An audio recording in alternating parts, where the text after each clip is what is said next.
Hello everyone, मेरा नाम ऋषि शर्मा है और आज की हमारी लीड कोड की पीओटीडी है सेम ट्री। ये एक इजी लेवल प्रॉब्लम है। पहले हम प्रॉब्लम स्टेटमेंट रीड करते हैं, फिर अप्रोच देखते हैं इसे कैसे सॉल्व करेंगे। तो आपके प्रॉब्लम स्टेटमेंट है given the roots of two binary trees P and Q.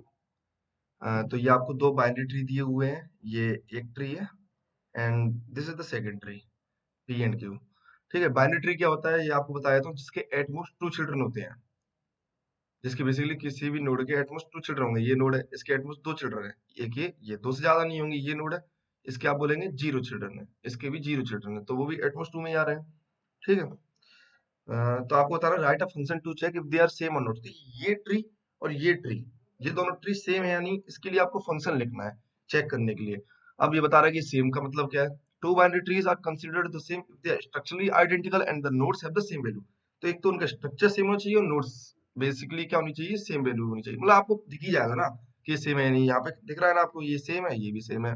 इस वाले में देखिए, क्या ये दोनों सेम है, यहाँ पे बताइए। आप बोलेंगे कि सेम है पर नहीं, this is not the identical same to the first one. ये इसकी मिरर इमेज है बट सेम नहीं है।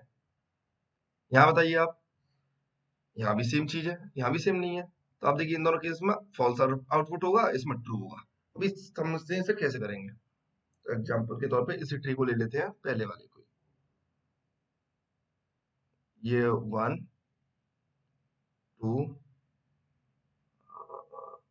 थ्री, ये आपका हो गया पी ट्री, पी वाला।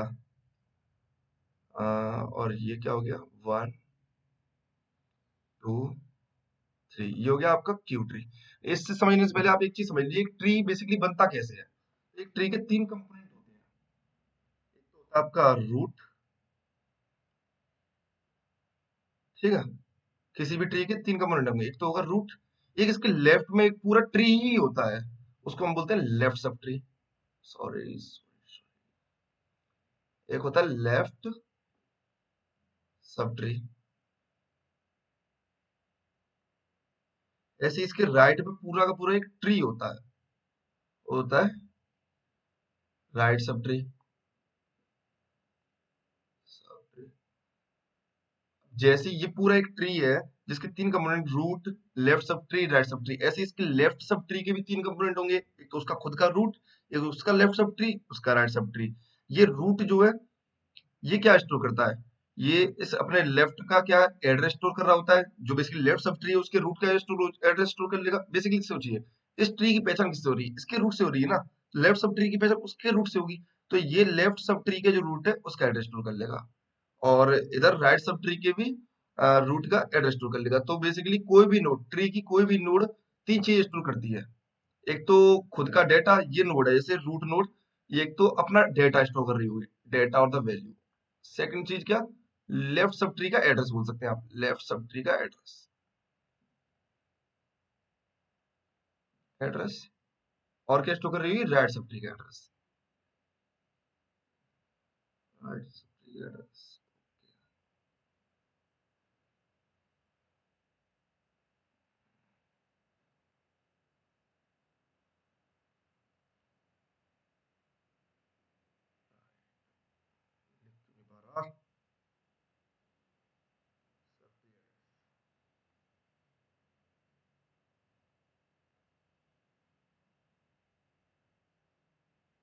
ठीक है, तो अपने क्वेश्चन में वापस आते हैं। ये इंफॉर्मेशन आपके लिए जरूरी थी जानना।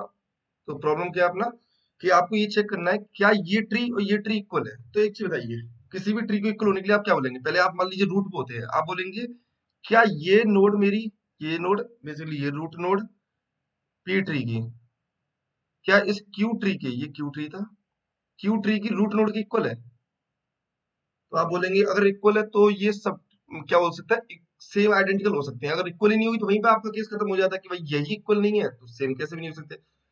क्या सिर्फ ये चेक करना काम कर जाएगा कि हमारी ये इसका रूट और इसका रूट सेम है कि नहीं है। क्या इससे हम बोल सकते हैं कि ये दोनों आइडेंटिकल ट्री हैं? बिल्कुल नहीं बोल सकते।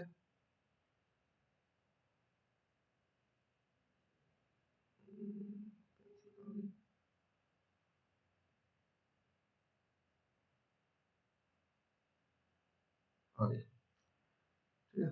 तो आप इससे तो बिल्कुल नहीं बोल सकते। फिर आपको क्या चेक करना पड़ेगा, आपने जब ये चेक कर लिया कि ये इक्वल है या नहीं है, तो आपने बोला ये भी इक्वल, तो आप चेक करें क्या इसका लेफ्ट ट्री पूरा ट्री को देखिए, इसका लेफ्ट सब ट्री क्या इस ये जो क्यू ट्री था इसके लेफ्ट सब ट्री के इक्वल है। आपने बोला मान लीजिए ये भी है, तो आप बोलेंगे अच्छा है, हाँ, फिर तो अभी भी चांसेस है कि ये मेरे क्या होंगे, इक्वल होंगे। पर क्या आप अभी भी आप श्योर हो सकते हैं कि इक्वल होंगे? नहीं। हो सकता है कि देखिए यहाँ पे राइट में क्या वैल्यू 4 होती है, यहाँ पे 3 तो भी नहीं होगा, तो आपको राइट सब ट्री भी चेक करना पड़ेगा। क्या इसका राइट सब ट्री इसके राइट सब ट्री के इक्वल है? ठीक है, सेम है कि नहीं है?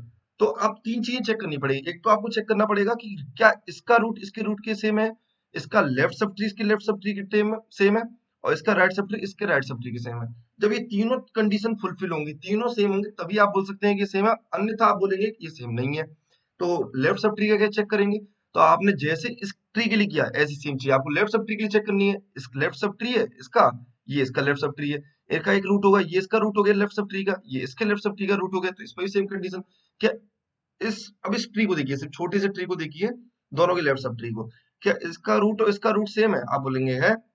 तो आप फिर इसके लेफ्ट और राइट में जाएंगे और चेक करके लाएंगे। ऐसे करके आपको दोनों ट्री के लिए सेम प्रोसेस ही करनी है, इसके लेफ्ट सब ट्री के लिए भी, इसके राइट सब ट्री के लिए भी।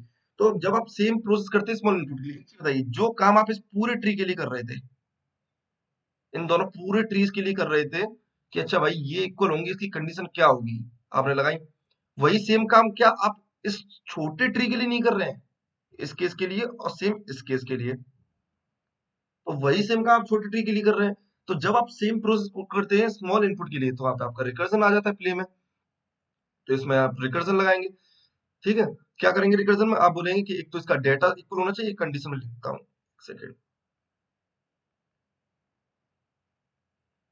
तो आप लिखेंगे कि एक तो आपका क्या होना चाहिए, रूट का डेटा। बेसिकली आप चेक करना चाह रहे हैं कि ट्री इक्वल है या नहीं, सेम है या नहीं। तो आप बोलेंगे कि अच्छा ये पी ट्री था मान लीजिए, पी के बेसिकली वैल्यू, पी की वैल्यू, पी क्या है, रूट का एड्रेस है, ऑटोमेटिकली इसमें रूट का एड्रेस स्टोर है।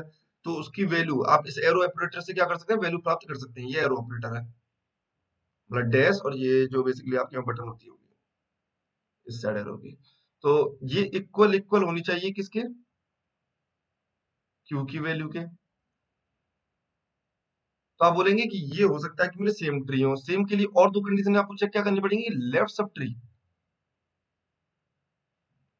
तो बेसिकली आपके जो फंक्शन था जो चेक कर रहा था कि ट्री सेम है नहीं कि सेम ट्री है मान लीजिए, तो आप चेक करेंगे कि जो लेफ्ट सब ट्री है वो भी सेम होना चाहिए, ये जो सेम ट्री।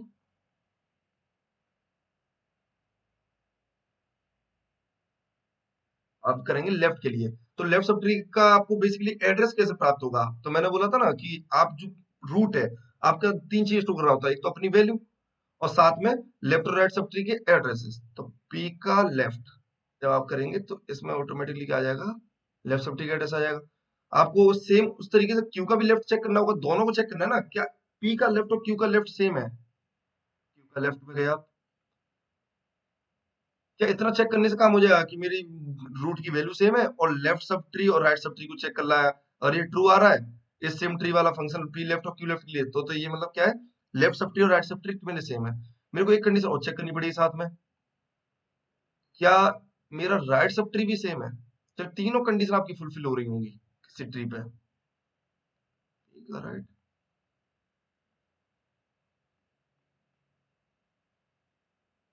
क्यू का राइट, तो आप बोल देंगे कि अच्छा इस केस में तो मैं रिटर्न कर जाऊंगा कि हाँ भाई अगर ये तीनों कंडीशन ही फुलफिल हो रही हैं, तो मेरा जो एक्चुअल वाला ट्री है with root P and Q, वो क्या होगा, सेम होगा। अन्यथा मैं कह दूंगा कि फॉल्स, सेम नहीं है। एक भी कंडीशन मिसमैच हुई तो आपका सेम नहीं हो सकता। अच्छा, अब वापस अपने टेस्ट केस पे आते हैं। तो आपने क्या किया, आप गए यहाँ पे, आपने चेक किया क्या ये 101 सेम है? आपने कहा कि 101 को चेक कर लो ये सेम है नहीं, आपने बोला ये सेम है, तो आप इसके लेफ्ट सब ट्री पे चेक करने गए, इसको भी चेक करके लाएंगे। तो आप लेफ्ट सब ट्री पे भी सेम चीज करेंगे, रूट को चेक करेंगे पहले लेफ्ट सब ट्री के, तो आप बोलेंगे क्या 2 और 2 सेम है? आपने बोला कि 2 और 2 सेम है। ऐसे ही आप और अंदर जाएंगे, तो आप बताइए कब तक अंदर जाएंगे, जब तक आपके पास कोई भी नोट बची होगी तभी तक तो अंदर जाएंगे। जैसे ही आपके पास नोट नहीं बची, आप कह देंगे कि मुझे लौट लौट जाना चाहिए। पर मुझे कंडीशन, बेस कंडीशन इसे बोलते हैं, बेस कंडीशन आपको बेसिकली लौटना कब चाहिए, अगर ना, वरना आप क्या करेंगे, रिकर्जन में स्मॉल इनपुट डालते जाएंगे तो आप अंदर जाते जाएंगे। जैसे ही आप P left P left P left, तो आप अंदर जाते जाएंगे। और आपको ये भी समझ में आना चाहिए कि मुझे लौटना कब है, बेसिकली मैं अब अंदर नहीं जा सकता। तो उस केस में आप बोलते हैं बेस कंडीशन, उसको लिखना कंपलसरी होता है अगर आप क्या है इनफाइनाइट लूप में नहीं फंसना चाहते तो आपने ये चेक कर लिया। अब मैं आपको एग्जांपल और देता हूँ, इसके आगे मान लीजिए टू के आगे एक और चीज थी फोर। ठीक है, तो आपने चेक किया कि ये वन और वन सेम है। ठीक है, आपने बोला सेम है। आपने चेक किया कि इसका लेफ्ट का सब ट्री, इसका लेफ्ट का सब ट्री क्या हो गया, टू और फोर हो गया। क्या ये सेम है, तो इसको चेक करना पड़ेगा। इसको चेक करने की कंडीशन क्या थी, आप कहेंगे कि अच्छा पहले रूट को चेक करेंगे, तो आप बोलेंगे क्या टू और टू सेम है, इसका रूट आप बोलेंगे सेम है, तो आप इसके लेफ्ट के सब ट्री में जाएंगे और इसके भी लेफ्ट के सब ट्री में जाएंगे। तो इसके लेफ्ट के सब ट्री में तो कुछ भी नहीं है और इसके लेफ्ट की सब ट्री में फोर है, तो इस केस में भी आप बोल देंगे कि सेम नहीं है। हमारा जो बेसिकली क्या बोलते हैं ट्री सेम नहीं है, क्योंकि इसमें एक्स्ट्रा नोड है। मेरा ये ट्री तो यहीं खत्म हो गया, इसमें एक्स्ट्रा नोड है, तो ये सेम कैसे हो सकते हैं। तो अब इसका कोड लिखते हैं इन्हीं सब चीजों को ध्यान में रखते हुए। तो सबसे पहली कंडीशन जो हमने अभी वहां पे लिखी थी कि पहले हम चेक करेंगे तीन कंडीशन, कि पहले तो आपका जो बेसिकली वैल्यू है ये आपकी पी और क्यू क्या है, रूट दिए हुए हैं पी सब, पी ट्री का और क्यू ट्री का। तो पी की वैल्यू इक्वल होनी चाहिए क्यू की वैल्यू के।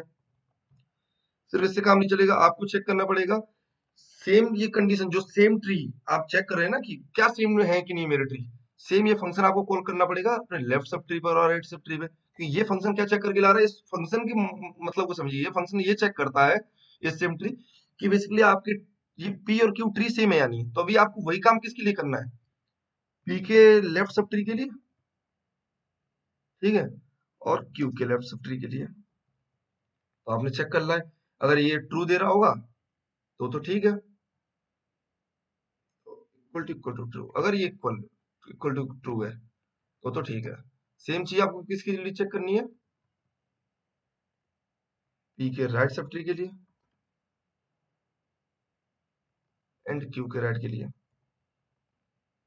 तो अगर ये तीनों कंडीशन आपकी फुलफिल हो रही हैं, इक्वल टू ट्रू, तो आप ये चीज इंश्योर होके कह सकते हैं कि भाई मेरा जो खुद की नोड थी वो भी सेम थी, पूरे लेफ्ट से सब ट्री और राइट सब ट्री भी सेम थे, तो मेरा पूरा ट्री सेम है, क्योंकि तीन ही हिस्से होते हैं ट्री के, एक तो रूट होता है, एक लेफ्ट सब ट्री, एक राइट सब ट्री। तो आप बोलते हैं return true else return false. और आपकी यहाँ पे ये कोड पूरा नहीं है, आप यहाँ पे इनफाइनाइट लूप में फंस सकते हैं, ये रनटाइम एरर आ सकती है। तो क्यों नहीं है, क्योंकि आपने क्या किया, आप अंदर घुसते जा रहे हैं लेफ्ट सब ट्री और राइट सब ट्री में, आपने ये नहीं बताया कि मुझे भाई कब रुकना है, कब मुझे चेक करना है कि हाँ भाई अब मुझे अंदर नहीं जाना चाहिए। तो आप चेक करेंगे कि जब कोई भी खत्म हो जाए, कोई भी नल पे पहुंच जाए, अगर पी मेरा नल हो या मेरा क्यू नल हो, तभी आप चेक करेंगे। पर आप एक चीज बताइए, जब आपका पी नल है, मैं बोल रहा हूँ पी इक्वल टू नल है, पी आपका नल है, तो आपकी दो कंडीशन बनेंगी कि क्यू नल है या नहीं है। अगर बताइए क्यू नल नहीं हुआ, Q not equal to null, अगर पी नल है और क्यू नल नहीं है, तो क्या आप कभी भी, आपका एक नल हो गया, एक पर भी कुछ कंपोनेंट बचा हुआ है एक ट्री में, तो आप कभी भी नहीं बोल सकते ये सेम होंगे, तो रिटर्न कर देंगे यहीं से फॉल्स। एल्स रिटर्न कर देंगे ट्रू, क्योंकि पी भी नल है और क्यू भी नल है। तो ये वाला सब ट्री तो इक्वल हो गया ना, आप यहाँ तक पहुंचे ही तब होंगे जब ऊपर के इक्वल होंगे, वरना आप ऊपर से रिटर्न कर जाते। एक चीज बताइए, अगर ये चीजें इक्वल नहीं होती अंदर तक के लिए, तो आप वहीं से रिटर्न कर जाते। आप दोनों के नल पे पहुंचे, दोनों के पहुंचे, तो पहुंचे ही तब होंगे जब क्या होंगे वो ऊपर से सारे इक्वल रहे होंगे, तो आप उस केस में रिटर्न कर देंगे ट्रू। दूसरी कंडीशन क्या हो सकती है, एल्स इफ, हो सकता है क्यू मेरा नल हो, यहाँ हमने चेक किया कि पी नल है, तो अगर क्यू नल है एंड साथ में क्या है, बेसिकली पी नल है एंड क्यू नल है, वो कंडीशन तो आपकी यहीं पे हिट होगी क्यू नल है और आपका पी नल नहीं है, बेसिकली वो वाला कंडीशन आएगी, मतलब जब पी नल नहीं है, तो आप इसे ऐसे लिख सकते हैं, पी नल नहीं है, सॉरी एल्स, एल्स इसमें क्या होगा, पी नल नहीं होगा, तो आपका पी नल नहीं है if Q equal to null, तो आप रिटर्न कर देंगे फॉल्स। आपका क्यू क्या है, नल है। एक सेकंड रुकिए, नल को,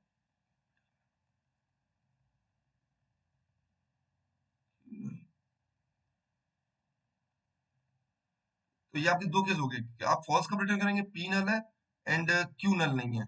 आपका पी नल नहीं है, एल्स मतलब पी नल नहीं है और क्यू नल है, तो उस केस में आप रिटर्न कर देंगे फॉल्स। दूसरी कंडीशन आपको लिखने की जरूरत नहीं है एल्स ट्रू वाली, क्योंकि पी नल और क्यू नल वाली इसमें आ गई, पी भी नल है और क्यू भी नल है। तो बस इतना सा आपका कोड होगा, रन करके देखते हैं।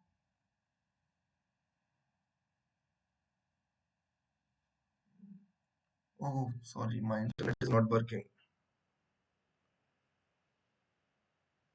एक सेकंड।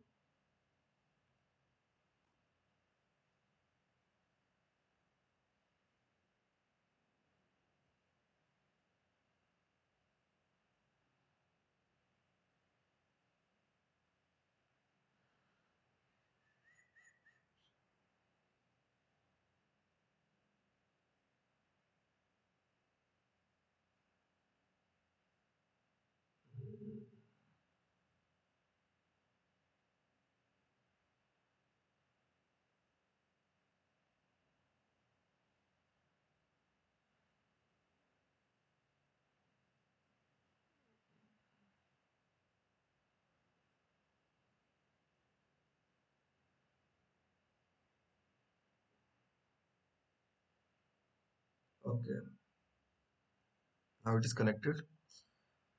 रन करके देखते हैं। हाँ, कंपैरिजन एरर है। यहाँ पे आपको p इक्वल टू नल करना था। या तो आप नल लिख सकते हैं ऐसे कैपिटल में, या फिर NULLPTR नल पॉइंटर जो यहाँ पे दिया हुआ है वो आप स्मॉल में भी लिख सकते हैं। ठीक है, रन करते हैं।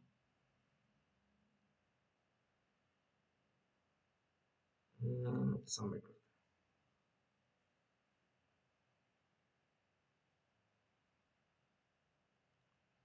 तो ये हमारा एक्सेप्ट हो चुका है। आई होप आपको ये प्रॉब्लम समझ में आई होगी। आपको अगर फिर भी कोई डाउट आता है तो आप कमेंट करके पूछ सकते हैं। Thank you.